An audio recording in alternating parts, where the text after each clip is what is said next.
Hello, everyone.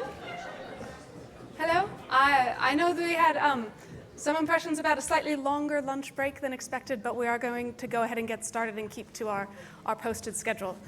I would like to introduce our first speaker for this session, Professor Vittorio Hösle. He is the Paul G. Kimball Professor of Arts and Letters in the Department of German and Russian Languages and concurrently Professor of Philosophy and Political Science at Notre Dame. He was also the founding director of the Notre Dame Institute for Advanced Study. His impressive publishing record demonstrates his broad scholarly interests, including systematic philosophy, covering metaphysics, ethics, aesthetics, and political theory, and history of philosophy, mostly ancient and modern. He has described his driving interest as a desire to systematically reconstruct objective idealism in a way that is compatible with the knowledge that the empirical sciences has delivered to us in the last centuries. Most recently, he has published Globale Fliehkräfte and Kritik der verstehenden Vernunft. And some publications that are relevant to his talk today are God as Reason in English and Hegel's System. And without further ado, I'd like to give him as much time as possible to speak about from Augustine to Hegel's theory of the Trinity. Thank you.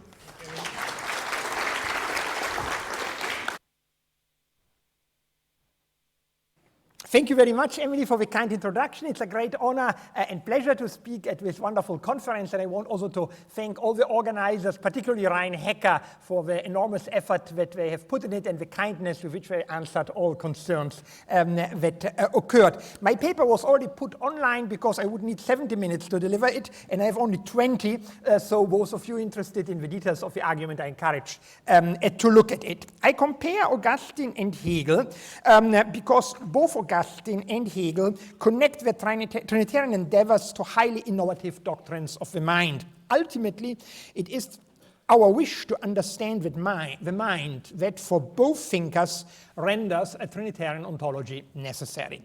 On the other hand, there is no doubt that Augustine's and Hegel's approaches are also quite different. One crucial difference is that Hegel's philosophy of religion is posterior to the rise of historical criticism in the 18th century, with which Augustine could not yet be familiar. This difference has important consequences in the understanding of the historical Jesus, but far minor ones in the interpretation of the doctrine of the immanent Trinity, which as such is immune to historical discoveries. True enough, this doctrine evolved in a complex process out of a desire to better understand the special relationship between Jesus and his God. In the Ordo Cognos Scendi, it is thus later when we experience of God's presence in history through Jesus' ministry. But the genesis of a doctrine has little to do with its truth, and it goes without saying that in the Ordo Essendi, the immanent Trinity must precede the economic one. The economic Trinity is ontologically grounded in the immanent Trinity, not the other way around. And even epistemologically, one can argue for the priority of the immanent Trinity over the economic one if we refer epistemology not to the genesis of our beliefs, but to their validation. For since Gotthold Ephraim Lessing's über den Beweis des Geistes und der Kraft, on the proof of the spirit and of power, we have to acknowledge that historical truths, particularly about a distant past, have an inferior epistemological status compared with metaphysical ones. That is at least my opinion. Therefore, I shall focus on the immanent and only occasionally touch upon the economic Trinity. This is legitimate even if one considers De Trinitate on its own, for even if in the books 2 to 4, as well as 13 and 15, Christology and Pneumatology play an important role, it is still safe to maintain that the focus of Augustine is on the immanent Trinity. This mixture of similarities and differences makes a comparison between the two thinkers fruitful. The value of such a comparison does not presuppose any influence of Augustine on Hegel. In fact, there are not many other philosophers of the stature of Augustine whom Hegel knew as badly as him. His name appears only 3 times in Hegel's whole oeuvre. Instead of dealing first with Augustine and then with Hegel, I want to move back and forth between the two, discussing analogies and differences. First, between the systematic understanding of philosophy of religion in both thinkers. Second, between the epistemologies of religion. Third, between the concepts of the mind and the connection of these to the theory of immanent Trinity. And fourth, between the concrete doctrines of the immanent Trinity. I will end with some sketchy reflections on why an important trait that both doctrines share threatens to miss a philosophically crucial aspect of the doctrine of the Trinity. The Trinitarian consists of a more theological and a more philosophical part, books 1 to 7 and books 8 to 15 respectively. Book 8 having a peculiar intermediate position. Within the first part, only the first 4 books deal mainly with interpretation of scriptures, only very rarely with other church fathers. Books 5 to 7 clarify philosophical categories, the correct understanding of which is supposed to grant consistency to the interpretation of the biblical passages that was proposed earlier. But with Book 8, something new happens. In it, Augustine moves from mere faith to intellectual understanding, lest our faith be something fictional. Ne ficta sit fides nostra. Faith searches, the intellect finds. Needless to say, this transition is possible only by God's help, to whom one therefore has to pray. But it remains true that assiduously working on this transition is a religious duty. True, we may love someone whom we know only from hearsay because we can infer by analogy with known traits that he must have or have had these traits too. Yet the problem is that there is not a plurality of trinities from which we can infer the nature of the one Trinity. But, I'm quoting, what we are searching is on the basis of which similarity and comparison with known things may we believe, whereby we may love God even when yet unknown. Augustine's answer is well known. Our own mind is the structure that can help us to ascend to God.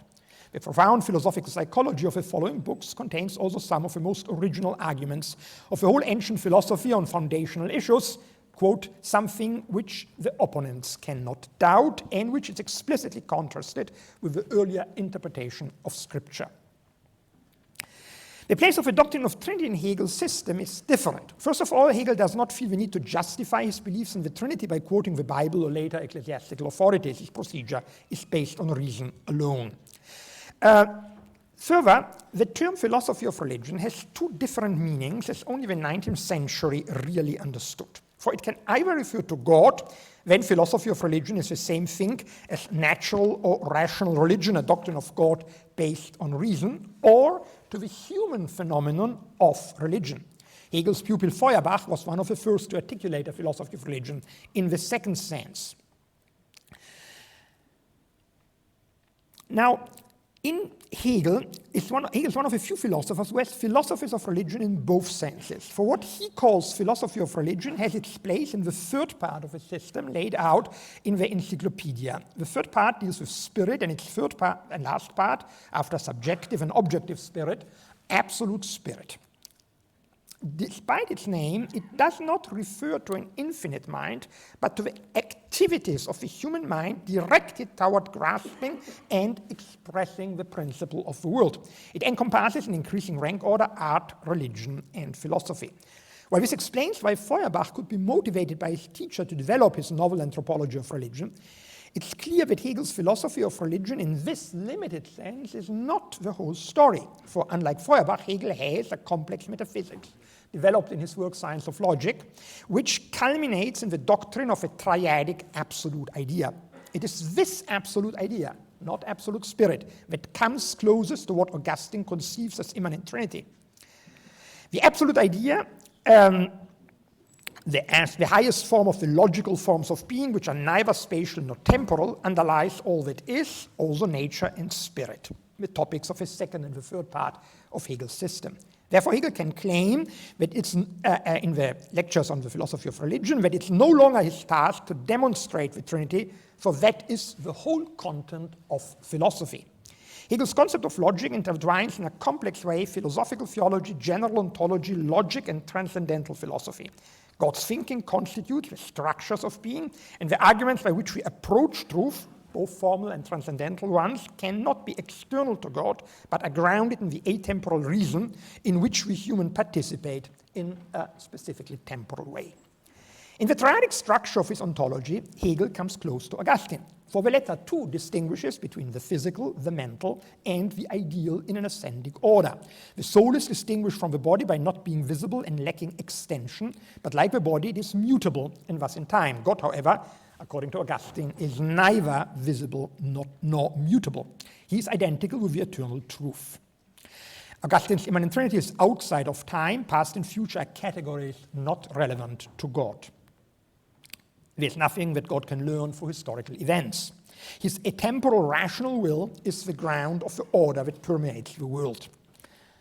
The world as a whole is as it ought to be, even if in the case of individual events, we often do not see why they are as they ought to be. Augustine and Hegel thus share triadic ontology, which is eminently reasonable, for neither of his three spheres is reducible to the two others.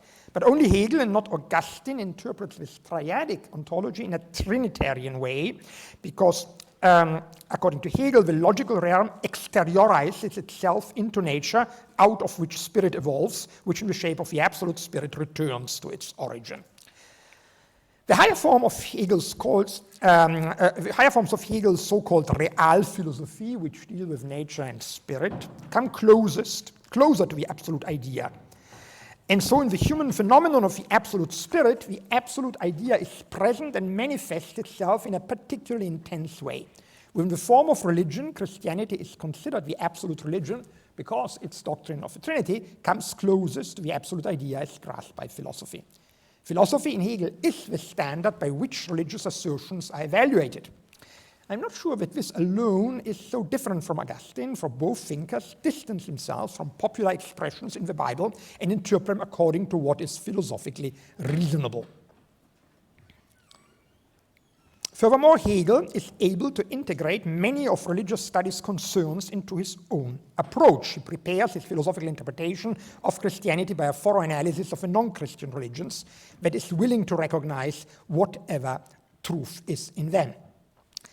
It is not an accident that the two great breakthroughs in historical theology, Ferdinand Christian Bauer's studies on early Christianity and the development of Christian dogmas, as well as David Friedrich Strauss' investigation of the life of Jesus, have their roots in an ultimately Hegelian approach.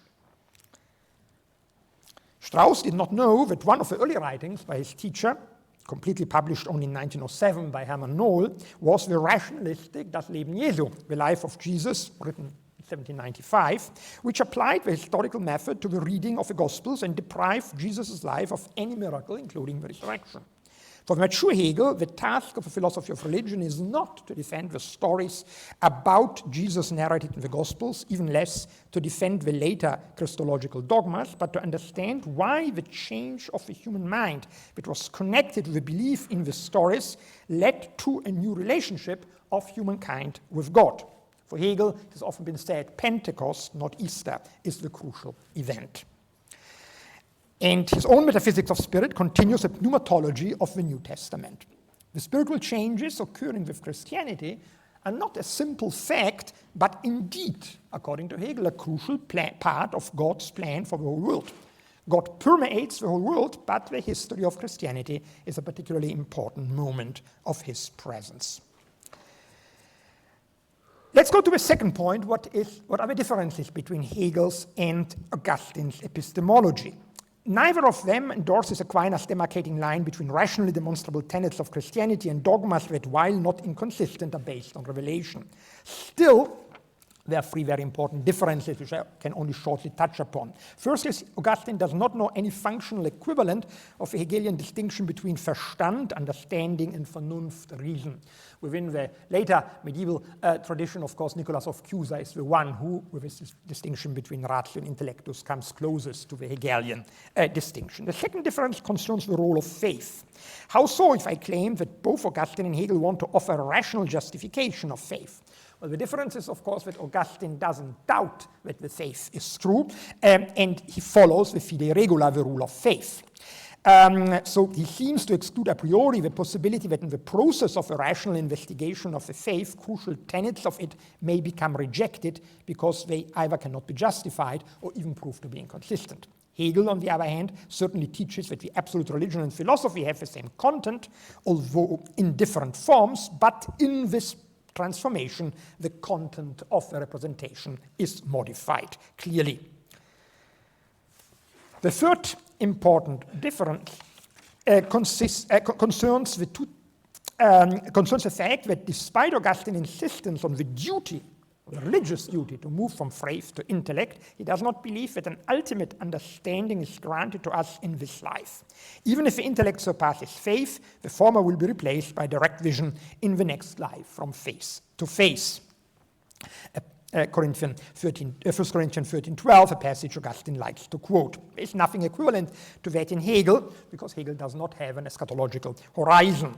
There are various reasons for that. Partly it is based on the morally understandable aversion against a position that expects rewards in an afterlife in order to be motivated to act morally.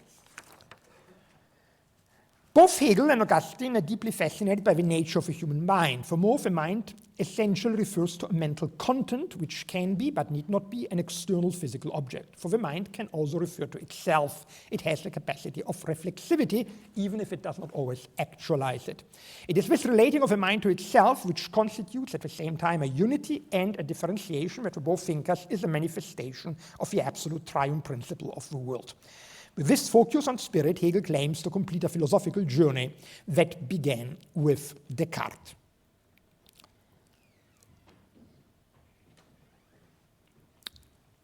With a certain simplification, one can say that Augustine is the first to understand the peculiar epistemological status of our knowledge of our own mind. The tradition from Plato and Aristotle to the Neoplatonists is interested in analysis of the different functions of the mind, culminating in the intellect, but they do not focus, and mostly do not even see, the gap between the approach in the first and that in the third person. Augustine, on the other hand, understands that, to use Locke's terms, reflection is different from sensation. For what is known so intimately and feels its own being as intimately as that by which we feel also the rest, that is, the mind itself. Augustine does not deny that, for example, even animals can ascribe to each other and us humans mental states based on certain physically observable movements, but he insists that our approach to different minds has a different epistemic status than the immediate access of our knowledge. By doing so, Augustine prepares in philosophically extraordinary fruitful manner both an intentionalist theory of communication and a solution to the problem of how to access our minds, namely by science. Many aspects Augustine foreshadows the tradition that in modernity starts with Descartes and has achieved an important peak in Husserl's work. He has basic philological insights because he focuses in a sort of transcendental reduction ante litteram on the mind alone. I'm quoting, "Let us deal with the mind alone. Thus, when the body has been withdrawn, mind and spirit remain. De solamente tractemus retracto ergo corpore, mens et spiritus manet." A crucial discovery concerns the intentional nature of mental acts, such as love. They must have an object. Thus, they seem to have to be three items: I, what I love, and love itself. However, reduction to two items is possible, for I can love myself. I could also love my love, but the love loved still must have its own object, for otherwise it would not be love. Augustine thus recognizes intentional acts of higher order, and they do not have to refer only to acts of the same psychological mode, because I can also love my knowing and know my loving. Augustine also recognizes the necessity of distinguishing between thinking and judging, to use Frege's term, for when I refer to words as more than acoustic phenomena, I may understand the meaning without yet accepting the truth, or I may accept it. Augustine also tries to explain the emergence of materialistic or corporealistic conceptions of the mind. The mind sticks to the images of physical objects and confuses its own nature with them. But it can understand its essential difference from the body by an epistemological argument. It is certain about itself, but it cannot be certain which physical element it is, or whether it is a physical element at all, so it cannot be identical with anything physical. In this context, Augustine develops his famous argument about the impossibility of general doubt, for doubting necessarily presupposes first a self-knowledge of the mind that realizes that there is something that it does not know, and second, the recognition of a basic principle of the ethics of epistemology, namely that one ought not to assent rashly. The mind fulfills the command to know itself in the moment in which it grasps it, for by grasping it refers to itself, and thus knows itself, at least in some elementary manner. Augustine's original contribution to the Trinitarian discussions of the earlier centuries consists in a transcendental turn. Instead of offering another model of the Trinity as an external object of the human mind, he conceives it as the origin of the own self, as that which renders the mind possible. Therefore, he had praised already much earlier the extraordinary value of self-knowledge compared with the knowledge of the external world. In order to analyze the approach of the self-investigation of a mind to God, he starts with the triad of external object, its form in the sense, and the act of the will that underlies perception. This is a triadic structure, but Augustine gives us an ascent from this form to more complex forms like memory, and finally the form, we've heard about it this morning, that directs itself toward God. How is all this connected to Hegel? I have to now skip a lot. Hegel's system can be understood as an expansion of Augustine's program. Like his predecessor, Hegel sees in spirit the highest category of the real philosophy. Because of his panentheism, he goes even as far as to claim that the absolute spirit is the highest definition of the absolute. But this does not entail that the spirit is autonomous. Its dignity consists in being grounded in and directed toward the absolute idea in the logical realm. Second, Hegel is much more ambitious than Augustine, for he is not satisfied with the gradual ordering of the activities of the human mind, from sensual perception through memory to the encounter with the principle of the world. He wants to encompass all activities of the human mind, also those that presuppose an exteriorization in institutions, those belonging to objective spirit. Unlike Augustine, he's not primarily interested in finding ternaries characterizing the individual forms of the human mind. What he desires is something else. He aims at giving a triadic ordering of the whole realm of spirit. This is connected to his belief that concept empiricism does not work. Our structuring of the world has to be based on an a priori pattern, and this is the absolute idea. Third, Hegel does not limit himself to look only at the world of the mind. Also in his philosophy of nature, he tries to develop a triadic categorization. While Augustine, unlike later Trinitarian theologians, has nothing to offer in this respect. Let me finish. Can I have still 3 minutes? A couple minutes. Good. A couple of minutes. The fundamental problem of almost all orthodox theories of the Trinity is that we want to avoid two extremes. On the one hand, of course, tritheism, and the other modalism. The first doctrine teaches the existence of three gods. The second assumes that there is only one God who manifests himself in three modes. Now, it's clear that 1 unequals 3 is an analytical truth that holds in all possible worlds. Its negation is logically impossible. And clearly, Augustine in Hegel's interpretation of the Trinity veers strongly toward the purely monotheist strand of the Trinitarian thought. Hegel is unabashedly modalist, while Augustine seems to try to find a compromise between the two extremes by teaching that the difference between the divine persons are not based on any monadic properties, but only on relations and relational properties. However, this is not a philosophically sound solution, for the principle of the indiscernibility of the identical seems, I quote Kripke, as self-evident as the law of contradiction. This holds then also for its contrapositive. If two objects differ in at least one property, and this can be a relational property, they cannot be identical. And it does. In the converse of the principle, the identity of indiscernibles, however, does not have the same logical status. And Augustine, in fact, denies it, at least for monadic properties. For according to him, Father and Son and Holy Spirit are equal in all monadic properties, but not identical.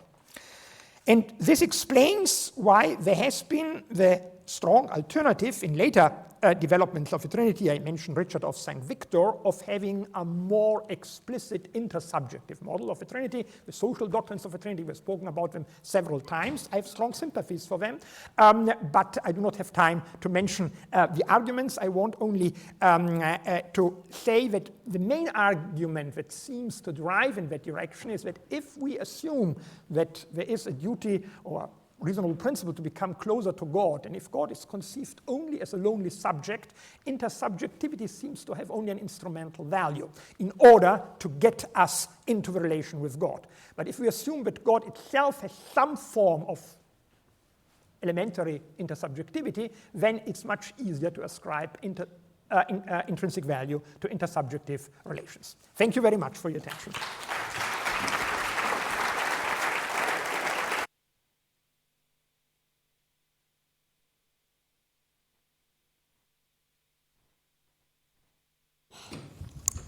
Thank you for that vigorous ride through two of the most complicated and inspiring speakers to the idea of Trinitarianism. To try to keep us on time, I'll go straight along to introduce Professor Michael Schulz, who will give our second paper. Since 2010, he has been the director of the Department of Philosophy and Theory of Religions in the Faculty of Art in the University of Bonn.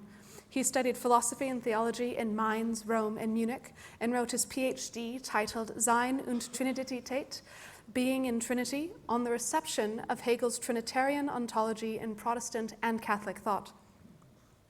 Since then, he has been the editor of Gustav Siewerth's work and published on Hegel, Rahner, Balthasar, and Siewerth. As the director of the master's program in interreligious studies, he's led comparisons of Christian Trinitarian thought with the monotheism of Islam and Judaism, picking up on some of the themes that we talked about yesterday. And finally, as director of the Interdisciplinary Center of Latin American Studies, he has given attention to the intercultural mediation of the Trinity.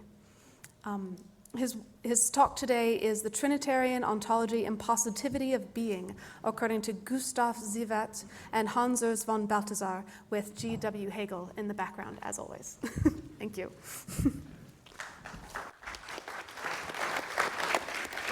Forgive me for having extended my time.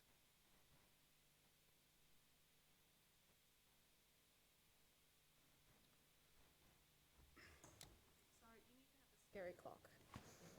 Oh, nice. Okay.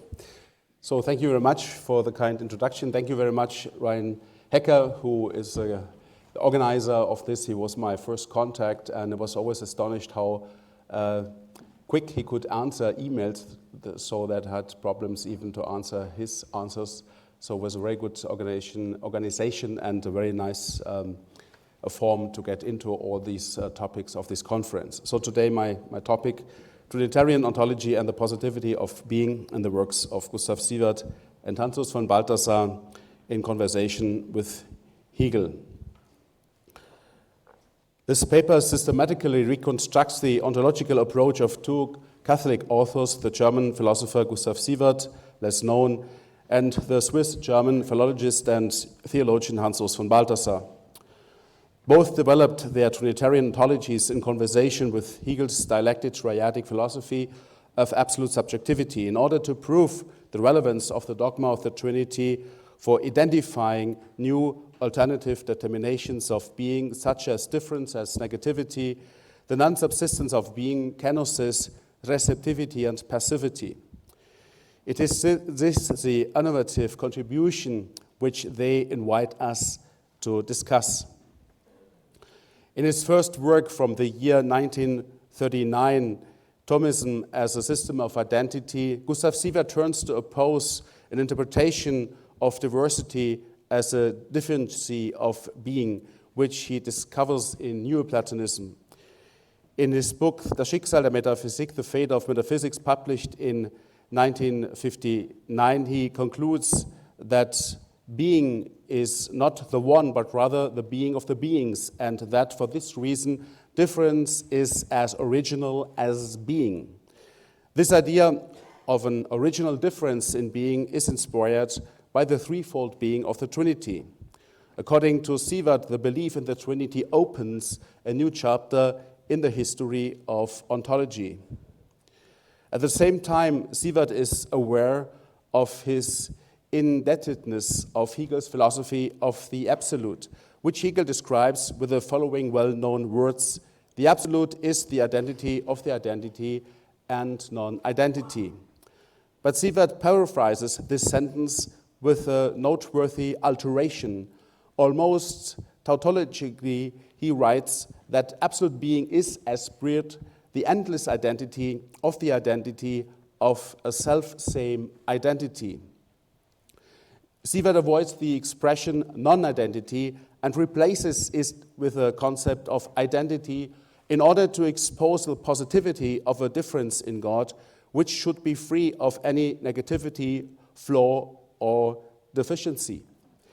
Siewerth interprets Hegel's understanding of difference as a negativity that expresses a lack of determination and definition even in God or the Absolute.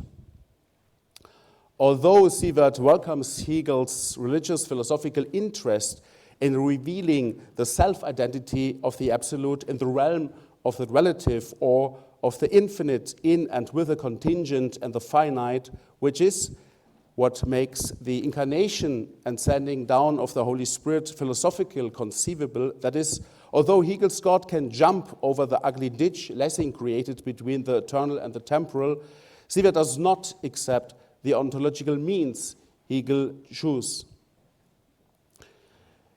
In his examination of Hegel's science of logic, Siewerth problematizes Hegel's understanding of the first logical category, that of unconditional, undefined being, which remains unequal to anything else because of its undefined, undetermined nature, and which Hegel explicates with a second category, that of nothing or nothingness, as well as all other definitions and determinations that Hegel unfolds in his logic.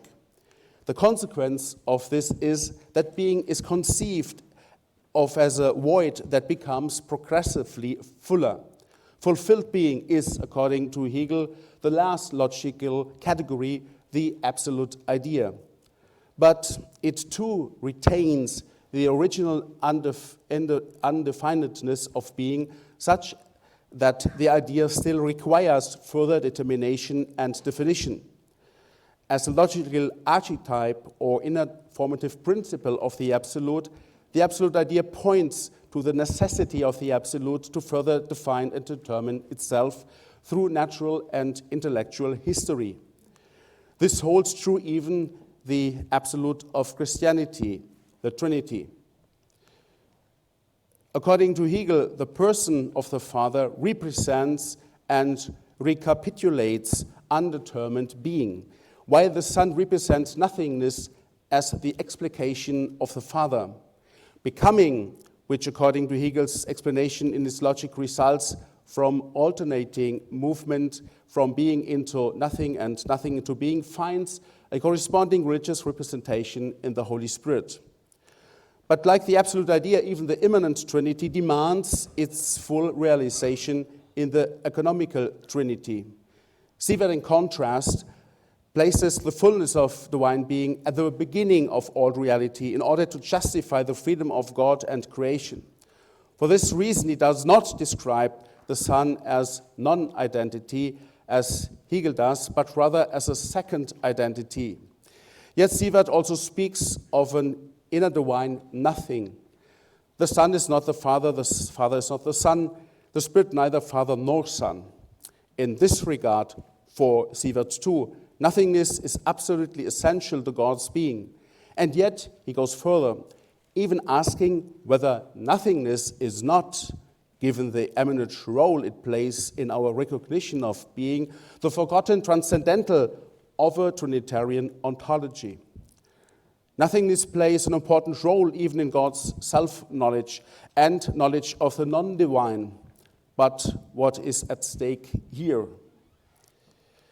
In his work, Thomism as a System of Identity, Siewerth describes ideality as his system's point of departure.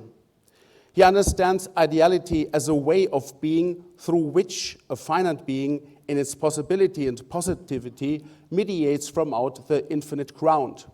This mediation is performed by reason, because it is reason that constitutes the idea of nothingness.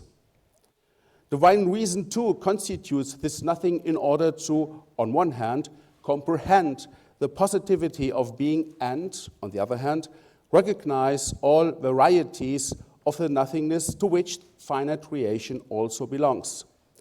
Thus, Siewerth claims that God would remain closed within himself and be incapable of creation were it not for divine reason's production of this nothingness. In difference to Hegel, however, Siewerth emphasizes that this nothing makes clear that being has nothing to do with nothingness, since being is a pure fullness and determination.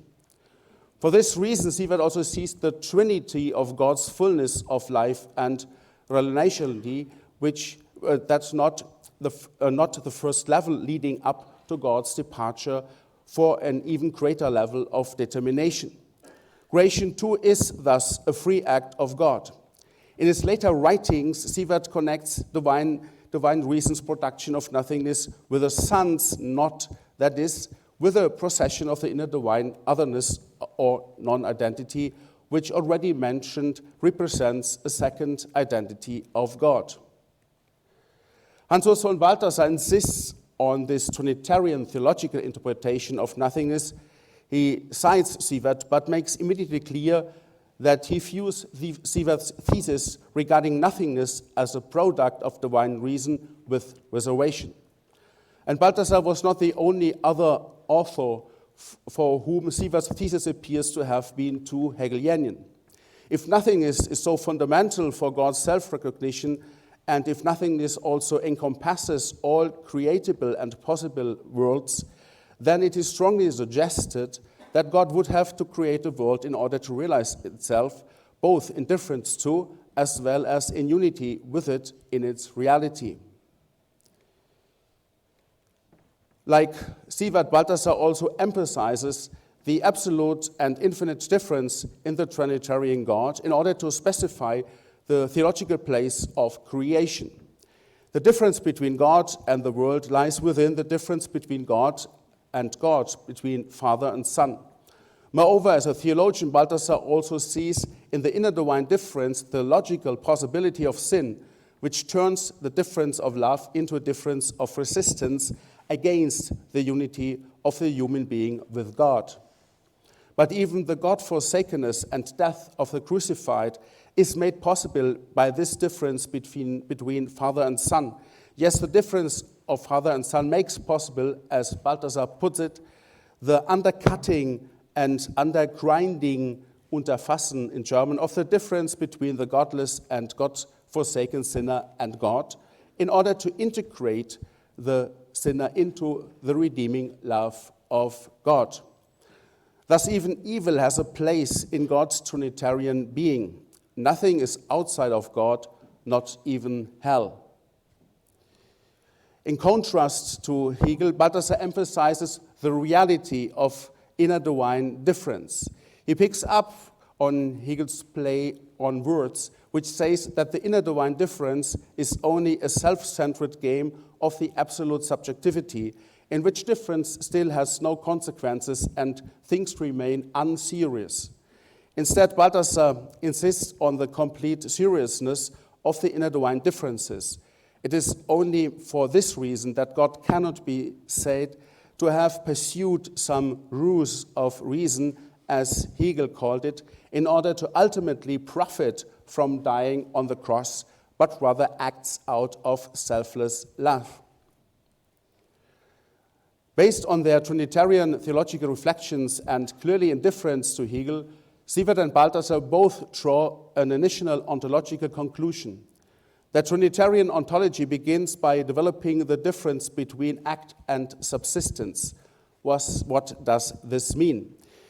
In his consideration, Siewerth focus on the relational difference, focus not on the relational difference of the divine persons, but rather on the highly abstract difference between the divine persons and the one divine essence or the one divine act of being.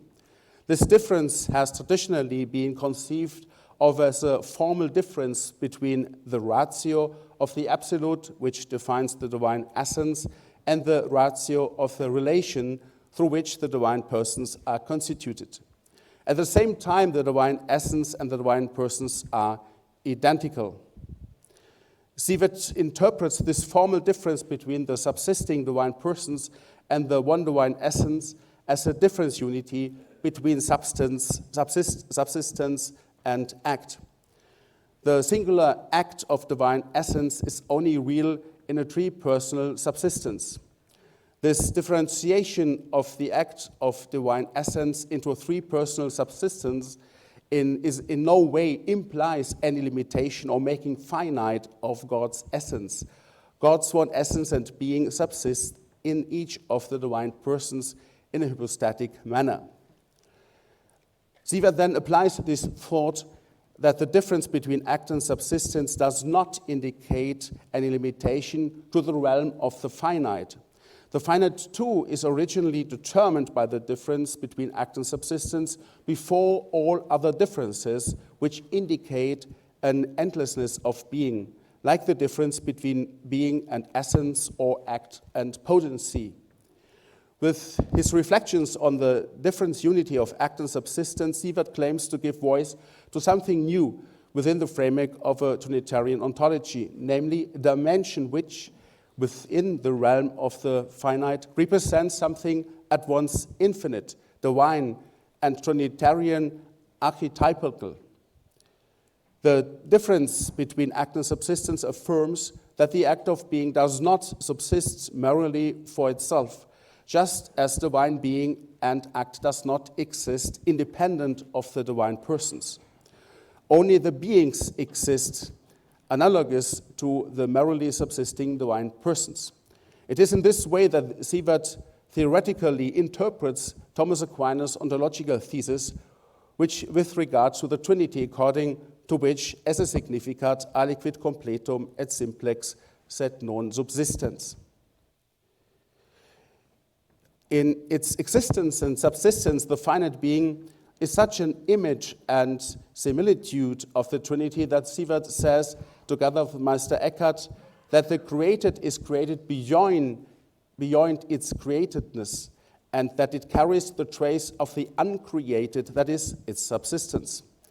Thus, an exemplary identity determines the relation between God and the world. This exemplary identity makes possible the philosophical recognition of God, which takes subsistence as its starting point regarding being. Siewerth opposes Duns Scotus and Kant's understanding of being, which consider the being of the real merely positio extra causas, that is, the beings being posited outside of the divine and human reason, or the position of something entirely self-determined by its essence. There's no way leading from such a perfectionless being to God, as Kant's critique of the ontological proof had adequately documented. Siewerth also opposes an understanding of being according to which being is only a synonym for the non-contradiction, that is, the possibility of being's existence. Scotus defined ens as that cui non repugnat esse in effectu. Siewerth mobilizes his maximalistic understanding against this minimalistic understanding of being. And he understands Hegel as the heir of this minimalistic understanding of being, which, he argues, must further be determinated. Hans von Balthasar follows Siewerth in his ontological considerations, but he not only strives to identify the uncreated and the divine in the finite, he is conversely also concerned with grasping decidedly finite characteristics and their reference to the Trinity. This expands the repertoire of the Trinitarian ontology yet again. Inspired by Ferdinand Ulrich's considerations, Balthasar deciphers in the act of being, which is not subsistent for itself, not only a reference to God's act of essence, but also an ex inanitio entes, a form of kenosis of being, which does not hold in itself, thus represents the ontological medium of the Christological kenosis of the Son of God. Even the Father's begetting of the Son is interpreted by Balthasar as an original kenosis, which finds its image in creation's kenosis of being. Time and space, origin and future, becoming, past, and even death belong to Balthasar's Trinitarian ontology. In the Trinity, Balthasar sees the Father and the Son as providing for one another in spirit, space, and time. The Father is the eternal past and future of the Son's eternal presence. The inner divine processions of persons find their trace in the temporal processions of finite life.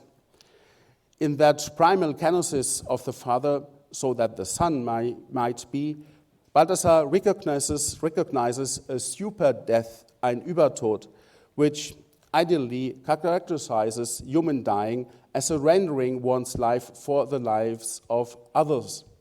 This super death in God is what makes it possible for the Father to give up his Son in the economy of salvation in order that humans have life. While Siewerth emphasizes the productivity of the divine reason, which constitutes nothingness for the purpose of recognizing being, Balthasar first underscores the receptivity of the Spirit for other things, especially with regard to the Son, who receives himself from the Father and who has been understood in the Augustinian tradition as the notitia or conceptus of the divine self-recognition. More than the conceptus, Balthasar is interested in the concipere, which indicates neither a materiality nor a potentiality of God, but rather the activity of the Trinitarian life. Thus, it is in the Son that God receives and conceives finite reality and human history. In the Son, God has himself from the world, without thereby becoming anything. For Siewerth, in contrast to Hegel, God does not receive the world in order to remedy his own lack of determination or definition. Rather, the divine reception of the world is an expression of the fullness of the divine life to the highest degree. In the human cognition too, therefore, the conceptio entis, the reception of otherness and difference, is in the foreground, not the produced conceptus entis. An analogous result can be seen if one observes God's Trinitarian passive and passivity, which is especially accentuated in the Son's generatio passiva, as suggested in the spiratio passiva, that latter being the decisive person-building relation of the Holy Spirit. Thus, above all, by the power of the Spirit, God receives himself from the human being who, for its part, receives the Son within itself and, as Balthasar explains with the help of Tauler, mystically gives birth to him. Balthasar also cites John of the Cross, according to whom the human's deified soul is also capable of breathing out the Holy Spirit. Transformada en Dios, the soul aspira en Dios a Dios, la misma aspiración divina que Dios aspira en sí mismo a ella. The soul breathens God in God, and what's more, breathens the same divine breath which God breathens in itself as well as in the soul. In this perichoresis of Trinity and human being, the Trinitarian ontology consummates itself. This is the new Trinitarian ontology which Balthasar attempts to offer us. Beyond Hegel and with Siewerth, I think it's worth discussing. Thank you very much for your attention.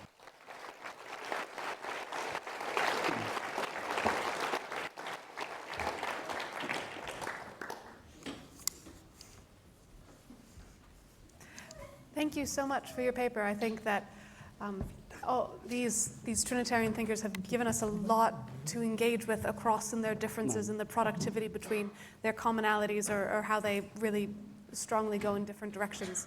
And to give us as much time as possible from here, let's just go straight to questions on the floor. Go ahead. Thank you both for your papers. I really enjoyed those. My question is, oh, can you hear me now? Yeah. Oh, there we go. Yeah. The microphone's uncomfortably close now. This is a question for Professor Hösle, but I mean, this is a question about Hegel. I mean, either one of you might be interested in it.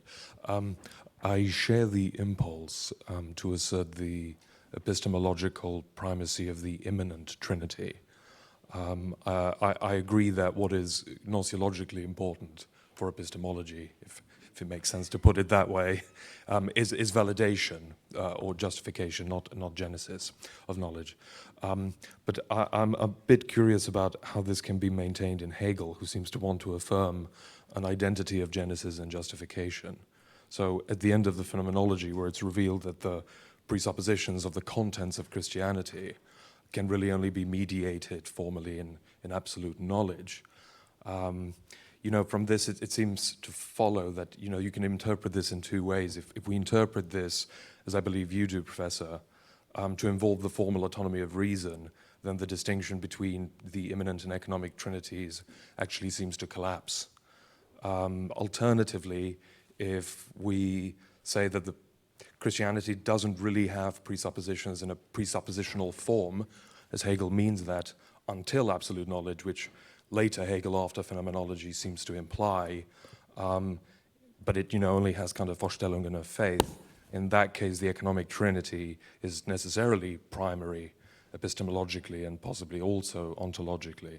So it seems to me like this, asserting this epistemological primacy of the immanent trinity is very crucial to the argument about Augustine and Hegel. But I was wondering, with this identity of genesis and justification, how does it work? Thank you. Well, thank you very much for this very important question. It, of course, depends on how you interpret Hegel. I've written a 2-volume book on Hegel. Unfortunately, it has been translated into 3 languages, but not English. And my interpretation of Hegel is a strong variance with many contemporary interpretations of Hegel, insofar as I do think that Hegel ultimately continues the tradition of Plato and Aristotle. He wants to develop a system of idei, of basic structures of the world based on a development of concepts, whatever that means and however he does it, that has absolutely nothing to do with Genesis. So the difference between Genesis and validity is very clear. And therefore, part of my interpretation is that the science and logic does not presuppose in any justificatory sense the phenomenology of spirit. To address your question, phenomenology of spirit analyzes genetic presuppositions on how we can get to this pure thought of the science of logic, but it is not so that Hegel believes that in a validative justificatory sense, the system presupposes phenomenology of spirit. That is at least my interpretation of the relation between the phenomenology and the encyclopedia. I'm willing to concede that Hegel may have changed his opinion on that, because as you know, when the phenomenology was published in 1807, it has the subtitle First Part of a System, which then Hegel later dropped when he republished it. And I think the reason why he dropped it is exactly that he didn't want to endanger the self-justificatory nature of the encyclopedia.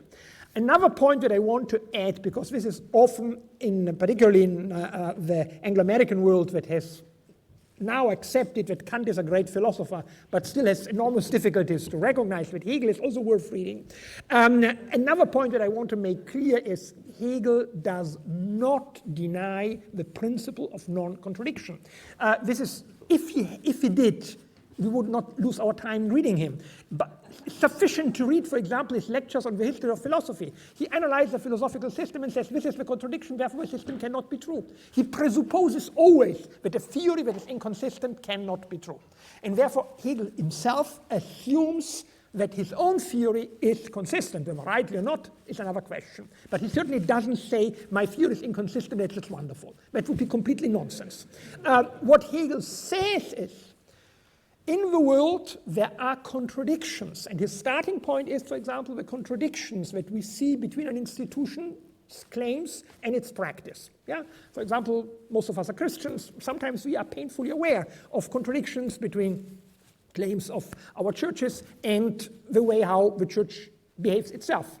And this sense of contradiction is important in order to explain historical change, historical process, etc. But this doesn't mean that Hegel is committed to the idea a theory can be inconsistent and nevertheless true. It's a completely different principle. And it's crucial, if you want to make sense of the Hegelian enterprise, to distinguish between these two things. Very quickly, it's up to you, I believe. There's only one other question waiting right now, so you can go ahead. Oh, I can. Oh, I'm sorry. Geist coming to know, thank you very much. I mean, Geist coming to know that the presuppositions of Christianity actually belong genetically to absolute knowledge is itself something that serves a justificatory purpose. Right? I mean, this is the problem. I mean, by the way, I more or less agree with you. I mean, I more or less agree, but this, you know, unless we're just willing to say that the immanent Trinity is somehow derived in a formally autonomous form of reason, at which point you don't need the economic Trinity anyway, how isn't it a problem that our learning about the genesis of the presuppositions of Christianity has a justificatory role, you know, doesn't problematize this? Well, sorry, I hope I said that clearly. Let me try to answer this question. Hegel is convinced that the human mind develops out of nature and that abstract logical thinking is a relatively complex and late activity of the mind. Therefore, he thinks that it is indeed necessary for a finite mind like ours to have historical experiences as a presupposition of the autonomy of reason. But we must distinguish between presuppositions of genetic presuppositions and presuppositions of validity. I mean, if, for example, look at the mathematical theory, the presuppositions of Euclidean geometry and Hilbert's axiomatization, in validity sense, are the 20 axioms. That's it. The genetic presuppositions are enormous. You need a long, long way of formation of abstraction before you can get there. In fact, some of the axioms were only prepared around 1900 because it's really, you need a long, long study before you can grasp them. So the genetic and the validity presuppositions have very little to do with each other. And Hegel would claim that the doctrine of the immanent Trinity on a validity level does not presuppose the experience of the economic Trinity, but he would say that on the level of understanding the human mind, we must recognize that only through the experience of the economic Trinity, people could then develop a theory of the immanent Trinity.